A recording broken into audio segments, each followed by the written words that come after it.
Hey, Mike. Welcome to Patrick and the People. How are you, man? Hey, what's up? Is this it? Am This I is, on the show? you are actually on the show. We've been putting him through a gauntlet of tests to make sure that we were doing it right. So he had to be very patient with us. What's going on with you, Mike Baldwin? Not much, man. Just hanging out. I just got a light for the first time so you can actually see me, so that's exciting. Well, no, it's But very exciting to me. I mean, you don't see a lot of sexy comics out there, but you're bringing the heat, huh? it's the beard, right? Well, man, women love the beard, bro. I I don't know what it is, but over 60, 70% of women are digging beards.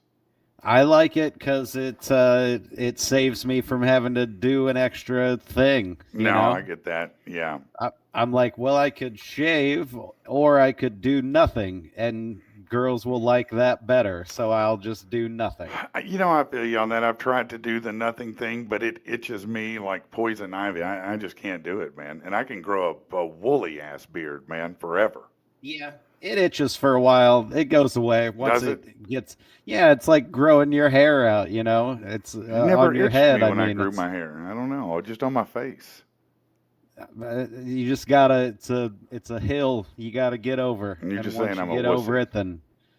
But I say that I end up shaving mine off regardless. So Yeah. it Okay. just depends on how I feel on a particular day, and sometimes I'm just like, you know what, screw it, and Yeah, I just right. make a streak across my face, and I'm like, all right, now I have to shave it. Yeah, the universe has taken most of my options away here, and so I don't have just a lot of them that remain. Uh, I know how you feel. Let me introduce everyone to Mike. Mike Baldwin is a well traversed national comedian. He's been all over the place. He's been named the funniest person, at least I think 4 different states. He's really an amazing stand up comic, and you can find him on YouTube. Where else can they find you, Mike? You can my website is mikeisfunny.com, That's pretty and easy. that's got everything on it. At the very top is the embedded YouTube video of my comedy special. I did a comedy special with a company called 800 Pound Gorilla. They came out and filmed it and whatnot and edited it all together. That's a hard word to say. Yeah, And and let me pick the title and said I could. They put me in the credits as executive producer, really. even though that means nothing as far as this thing goes. But I I was want. like, if there's not an executive producer, can you just say it was It me? And they was were like, me. whatever. It's a producer credit on IMDb, but I think have they been around a little while? That company maybe. 800 Pound Gorilla, yeah, they've done a lot of other Yeah, comedians' comedy I specials. think So one of my friends, maybe Ralphie may have used them once. I think he may have. You're correct. Yeah, yeah. I did some shows with Ralphie back in the day. He's from Arkansas, and so I had an Hmm. opportunity to work with him. But what got you into comedy? How did you find it? How did it find you? Well, the first time I did comedy was in the sixth grade talent show, and I there was a comedian. His name was Richard Jenny, and he had a comedy special, HBO Comedy Hour, called Platypus Man, and it was one of my favorite things. I would watch it all the time, and I memorized most of it. And so I just took his comedy, took out the cuss words, and delivered it to a bunch of elementary school kids and their parents. And I killed. You It was killed. it was awesome. I had parents coming up to me and telling me, you found your calling and all of this stuff. And So it I really remember sunk that in then, huh? the next morning I got to school, and this was in sixth grade. My fifth grade teacher had written me a note and taped it onto the top of my desk. So that was the first thing that I got when I walked into Wow. school the morning after the talent show, was her saying, I was really pleased with how funny you were and how you're following your dream. And because I was always the loud class clown, Yeah. and so yeah, so that was a fun thing, and then I forgot all about it for another 15 years or Really? whatever. Then Now, did you hook I up don't. with that teacher? No, no, Oh, no, okay. I was just writing you a note like that. I was like, well, maybe, I mean, it was a different time then, huh? no, no. She was more grandmotherly Oh, than okay. Yeah. than More boneable. battle axe than babe. I got you. Yes, but no, it was just a sweet thing, so anyway, so then I forgot about it. I didn't do any other comedy related stuff until I was. Am I allowed to say cuss words and Sure, whatnot? sure. Okay, fuck yeah, man. No, but so I was working at a place called Lone Star Steakhouse and Saloon. I Yeah. was probably 17 at the time, and I was waiting tables, and me and this other girl named Alicia, we would work, we would make money, and then we would buy drugs, and we would stay up Yeah, all that's what you night do, yeah. and repeat the next day. And that was that happened for about a year. And one day we were sitting there talking, and because this was in Independence, Missouri, which is Okay. a suburb of Kansas City, and we knew that like the cool people hung out in downtown Kansas City. Mm-hmm. And so we said, well, if we're just going to wait tables and do drugs, we should wait tables somewhere cool and do drugs with cool people. In Kansas City. So we went to Kansas City, and she was a hot girl. She was 18. I was still 17. But so she went to the local strip club and applied for a job. Wow. And I went to the local comedy club, and I said, I'll get a job there. That seems right for me, And I didn't think about doing comedy or anything. I just thought about Getting a job. Hopefully hooking up with Alicia someday was really my first thought. Really And I was like, oh, whatever you want to do, I'll do. So anyway, so she went to the strip club, hot chick. They were like, you're hired. I went to the comedy club. They were like, can you start tomorrow? And I was like, sure. So we both got jobs. We continued our drug waiter life for another month or so, and then we kind of lost touch. She falls out of the story. Oh, no. But anyway, so I was worked at expecting this. that to be your 30-year marriage right there. Nope, not at all. Not this no time. idea what she's up to today, but I'm sure she's doing great. So I waited tables for, I don't remember, 6 months, a year, or whatever, and I was goofy and stuff with my tables, and they would always say, like, are you going to be part of the show? And I was like, no, I'm just a guy, and they would say, you should be. So then that got me back into, well, maybe I'll start doing the open mic nights and stuff. Right. And that was when I was 18. That was the year 2000. And Wow. I still just do comedy. I haven't had to get a real job in a good 16 years or something now. That's pretty amazing, to be honest with you, particularly in this day and age, to be able to do that. Well, I went through the phase of technology and whatnot.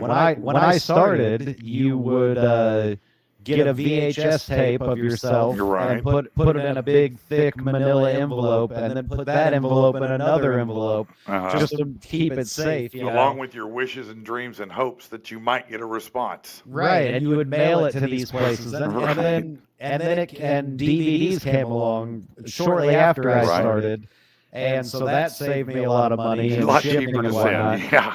So I went through that phase, and then I went into the internet phase, and I don't know how many of your listeners realize this, but there was indeed a time where the internet did not exist. No, or even, when it first did come out, it would take a good 10, 15 minutes just to load a photo. I mean, it'd just be forever.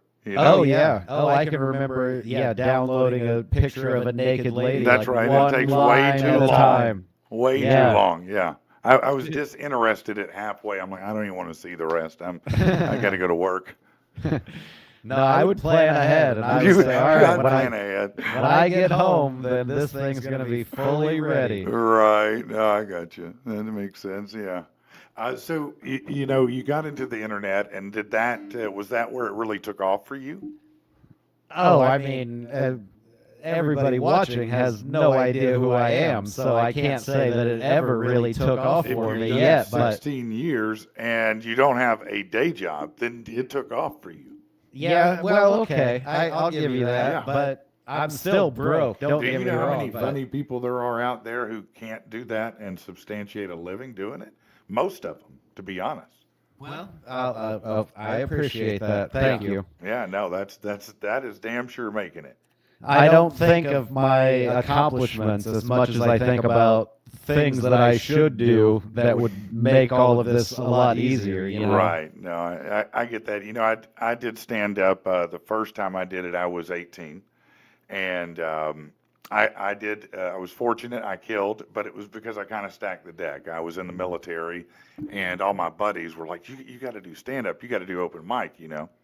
And so I did. And all my military buddies came, and so it didn't matter what I was, they were going to cheer for me. Right. But it did inspire me. But then, like yourself, I had to fast forward a few years until I really said, I do want to do stand up, and started doing it. And I had a radio thing going already. I had a bit syndicated across the country. So I wasn't a very good comic at all when I started, but I was a good personality, terrible comic. But I finally became a much better comic after, I don't know, 10 years of doing it. Mm-hmm.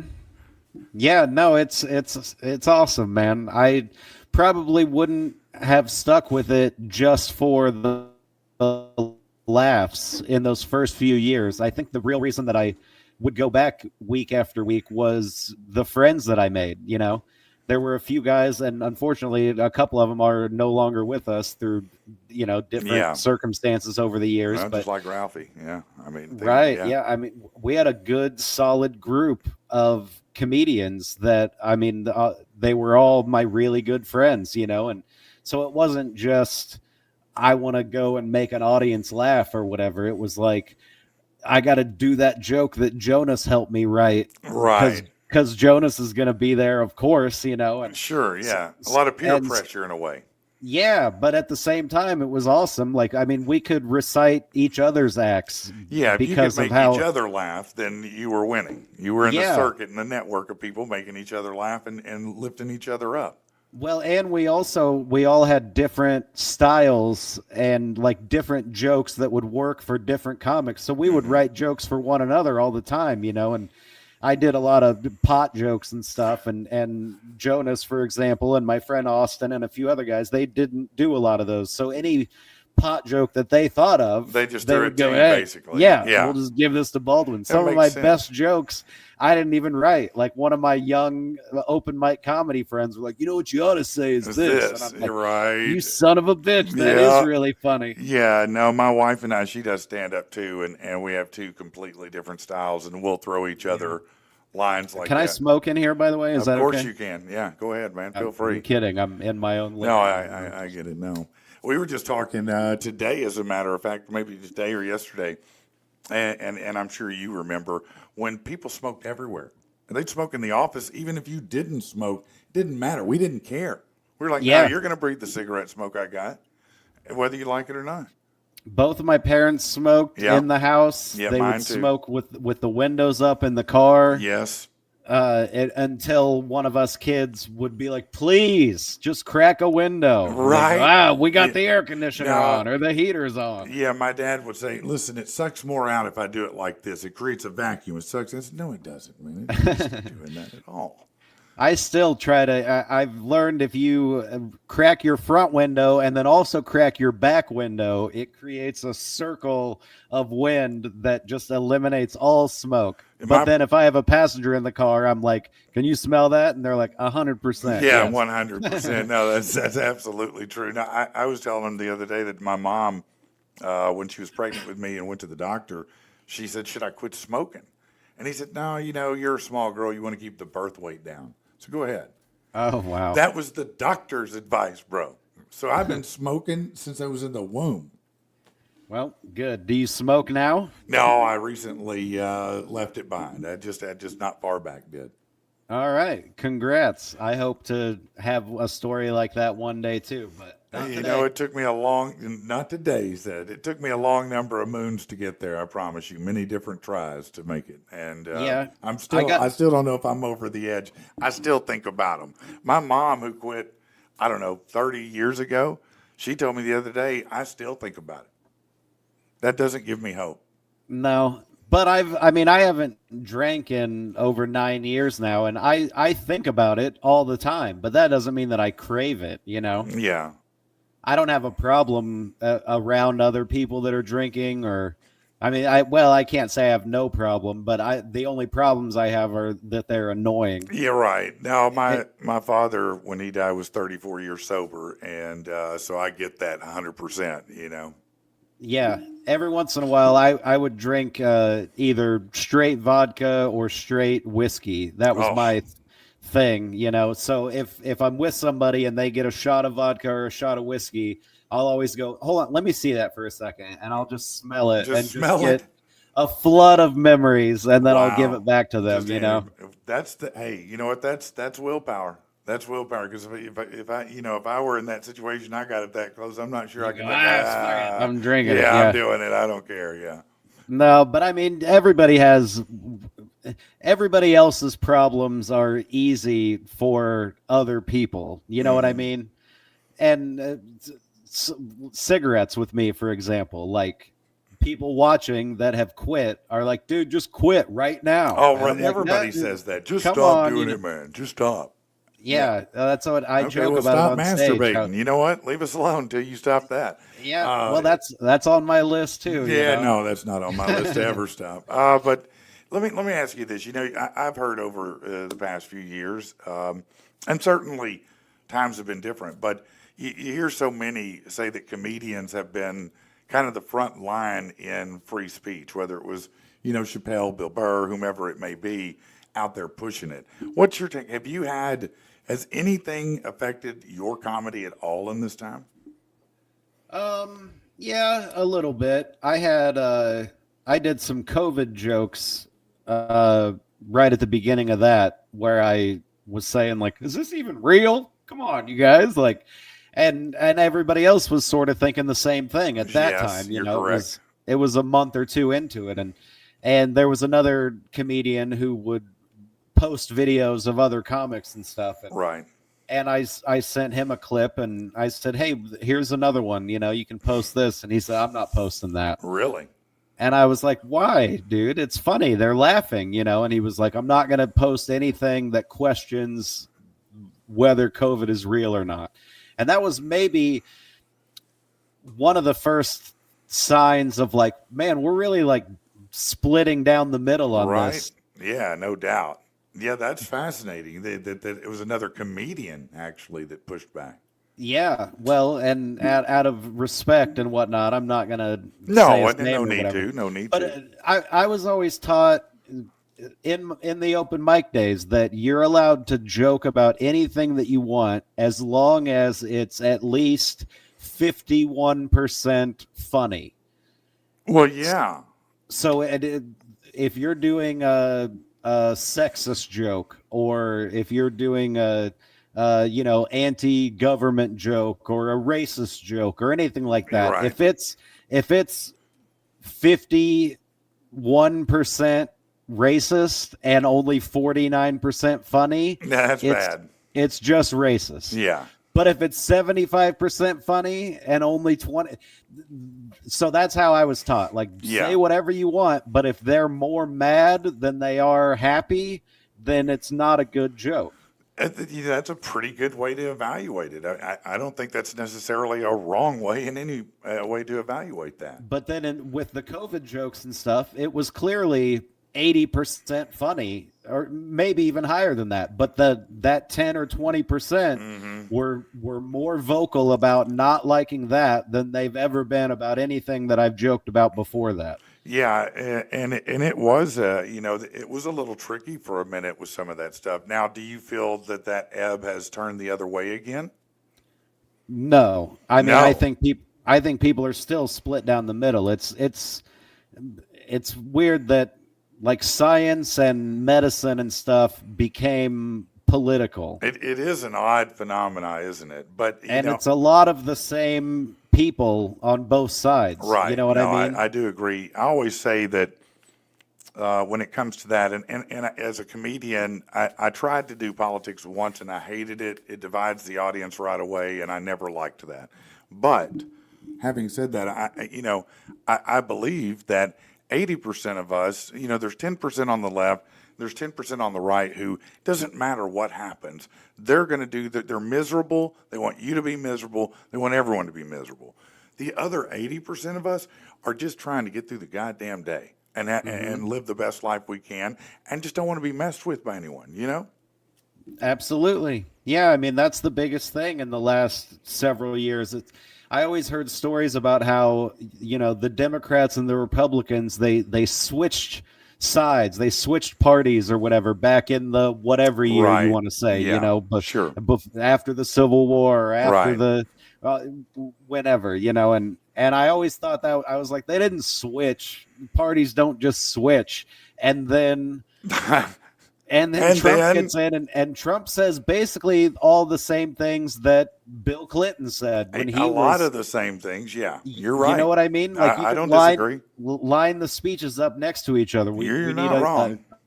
we need legal immigration, close the border, Yeah. abortion, But that's safe, not legal, and but rare. that's not left anymore, or they're not, Democratic anymore.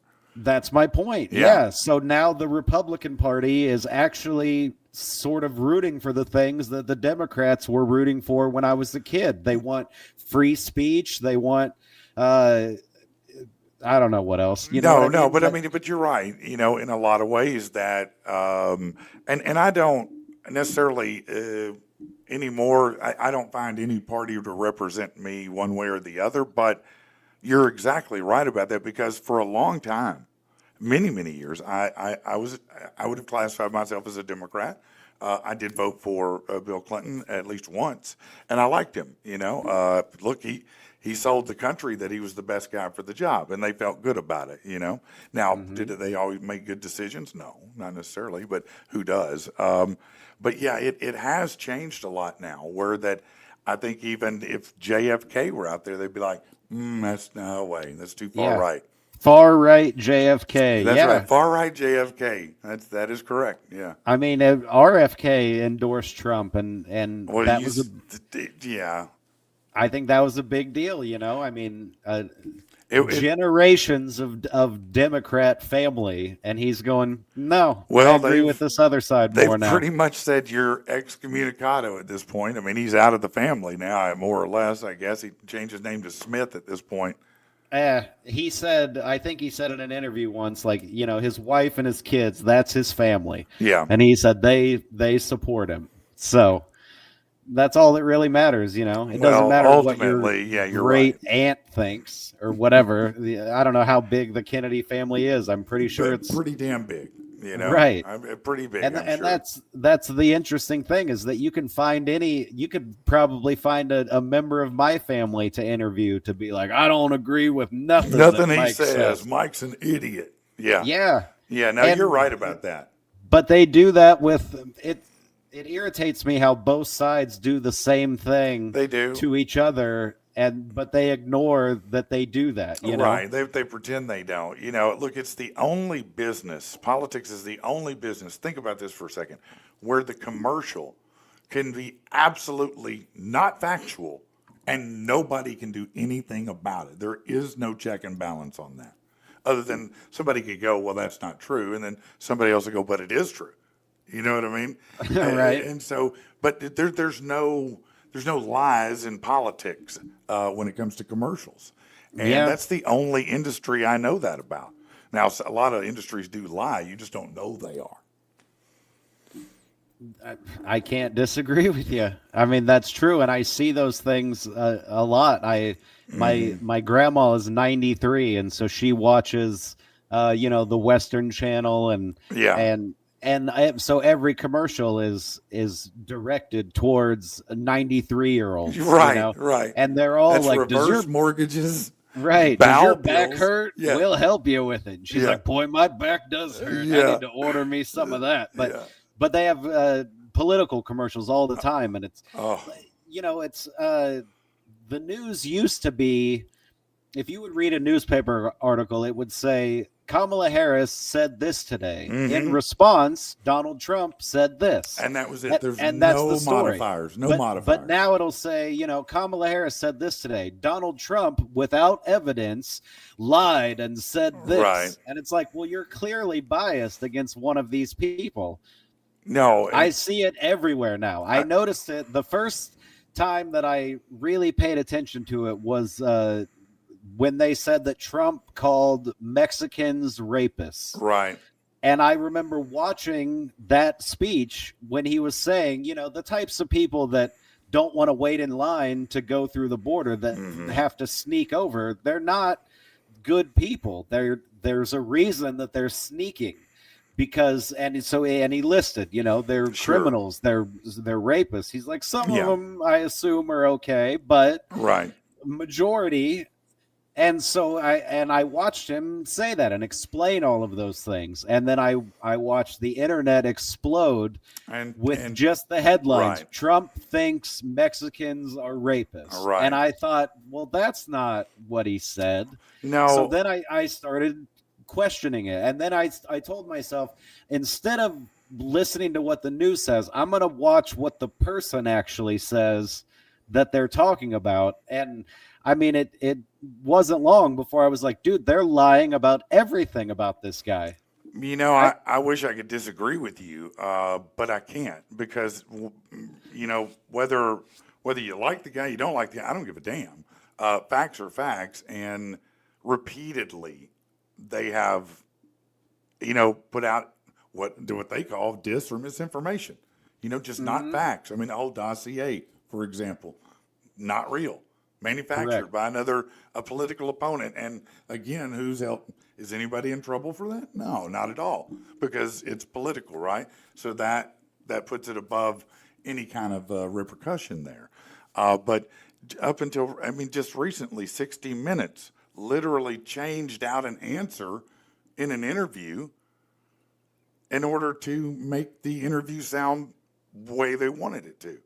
That's the problem people have with the media and with politicians in general, dishonesty. Yeah. Just tell me the truth. If I don't like it, I don't like it. Just tell me the truth. We're doing a good job of not disagreeing with each other. That's terrible, isn't it? I should be really taking all the left points you know what? Fuck you and fuck your opinion. No, it's that's why I like Twitter, X now, because it's really if I see any news story anywhere else, I can look it up on X and find out what's bullshit about it. Yeah. And the community notes thing it was a game changer, But now you hear everybody saying, there's nothing but hate over there now. It's just a big hate fest. I don't see it. I mean, that's like Elon did that interview with I forget what guy it was, where he called him out, and the guy was like, all of the hate and stuff on X now, and Elon said, well, like what? And the guy goes, I don't know, but I've seen it. And Elon was like, name one. Like, you can't even name one. He was like, I say, sir, that you are lying. And the guy was like, all right, so I can't, I've just heard, that there's a lot. Here's the craziest thing about it is it's so,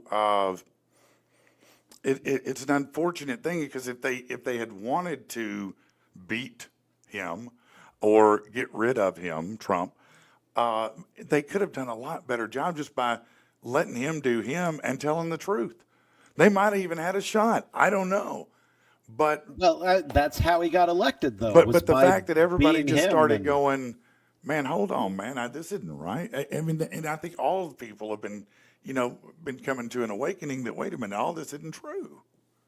Yeah, well, it's the media kind of did him a favor when he first ran in 2016 or 2015, I guess, and they would play his entire speeches. He would do rallies and they would play the whole thing because they were like, look, this guy's a joke. This clown. Yeah. But people would tune in for it. And so then he said in an interview once that they basically gave him $1 billion in free advertising during that campaign because they just played everything and let everybody listen to him all the time. And by the time they realized it was too late, I don't know. I do. You can tell there has to be somebody up high or a group of somebody's up high that said, okay, we hate him. Never say anything good about him. And that goes out to every news station. You know what I mean? Mm-hmm. Yeah. The thing for a minute in the beginning, I was probably like a lot of people who, I kept going, maybe he is kind of Because I mean, look, we had Epstein's, we got all these people who've come out, and they aren't who they. Even Bill Cosby isn't who you thought he was, right? So would it be a shock for this guy to not be who you think? No, it wouldn't. Except they keep throwing. If he's either a master criminal or an idiot. He cannot be both. Right. Okay, so he will be the best criminal in the history of the world if he has done all these things they say, and yet nobody can seem to find the way to convict him like that. That's funny because I say on stage, you can't be a fucking idiot who knows what he's doing, which is what people try to say about him. He's either the biggest moron or he's an evil genius. And pick one. Just pick one. Yeah. Yeah, well, I mean, I think it's in the middle somewhere. I don't think he's evil. I think he's genuine. I think he is a petty 12-year-old girl on Twitter, and it drives me nuts. I feel like, come on, man, stop. I don't care about Rosie O'Donnell, okay? Would you stop interacting with this woman? She's unhinged already. She doesn't need anything from you, but I understand that's what comes with the package, Yeah, I mean, it's him being himself, and that's what I like about Trump is that he doesn't pretend to be something else just to please people. No, he damn sure doesn't do that. I mean, he had a bestseller about how to make deals and stuff, and it was a bestseller because he was the guy that knows how to make deals. That's how everybody knew him for decades. Yeah. So he gets in, he becomes president, he makes some pretty good deals, and I don't see why people don't connect the two, Yeah, they just say, no, we've hated him all along. He's been a giant piece of shit his entire life. Bad person, bad orange man.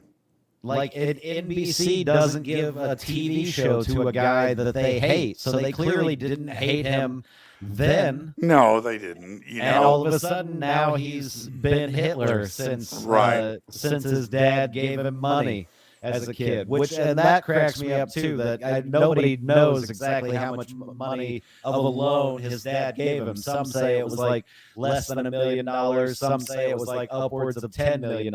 Either way, I don't give a damn. He's worth $6+ billion now. So that would be the same as my dad giving me $100 loan when I was 18, and now I've got 10 grand or whatever. I don't know that math. I know what you're doing. But either way, I don't. So I don't even multiply my money as good as Donald Trump was able to. It's still a giant accomplishment.